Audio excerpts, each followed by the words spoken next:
Hello everyone, কেমন আছো সবাই? Welcome back to our new mini vlog. শীত তো প্রচণ্ড পড়েছে, কিছু খেতেও ইচ্ছে করছে না, কিছু করতেও ইচ্ছে করছে না, কিন্তু তাই বললে তো হবে না। শীত যতই পড়ুক, শীতটা তো চলে গেলে শীতের এই স্পেশাল জিনিসগুলো তো মিস করে যাব, তাই না?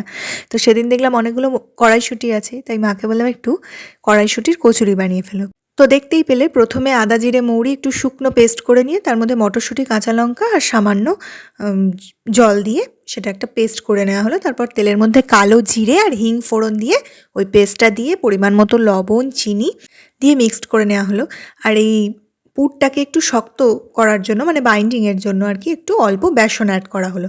আর নামানোর আগে ওই জিরে ধনে মৌরির যে ভাজা মশলাটা করা থাকে ওটা অ্যাড করে দেওয়া হলো। আর এদিকে ময়দাটা মেখে নেওয়া হলো, পুরোটা ময়দা নয়, একটু আটা ময়দা মিক্সড আছে। আর এদিকে তৈরি হয়ে গেছে আর একটা দারুণ জিনিস, নতুন আলুর দম। ধনেপাতা দিয়ে নতুন আলুর এই দমটা খেতে যে কী ভালো লাগে শীতকালে।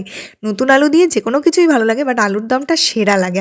আরও ওই ছোট ছোট গোটা আলু দিয়ে যে আলুর দমটা হয় ওটা তো আরোই ভালো লাগে। তো এখানে এত বড় বড় লেচি হচ্ছে দেখে আমি বললাম যে এত বড় কচুরি কি করে হবে? তো মা তখন বললো আজকে কচুরি নয়, পরোটা বানানো হবে। তো এখানে পুর ভরা হয়েও গেল। পরোটাটা আমি প্রথমবার খাবো, আমি মটরশুঁটির কচুরি বরাবর খেয়ে আসি আর সেটাই আমার ভীষণ ভালো লাগে। তো আজকে আমি ফার্স্ট টাইম মটরশুঁটির বা কড়াইশুঁটির পরোটা খাবো আর কি। তো দেখলাম যে না, খুবই ভালো লাগলো। হ্যাঁ, কচুরির একটা আলাদাই টেস্ট, সেটা সবাই জানি আমরা, বাট পরোটাটা খেতে কিন্তু খুবই ভালো হয়েছিল, ভীষণ ভালো লেগেছে। তো এখানে সব পরোটাগুলো রেডি হয়ে গেছে, সার্ভও করা হয়ে গেছে। শুধু যেটা মিস করছিলাম সেটা হলো নলেন গুড়ের রসগোল্লা।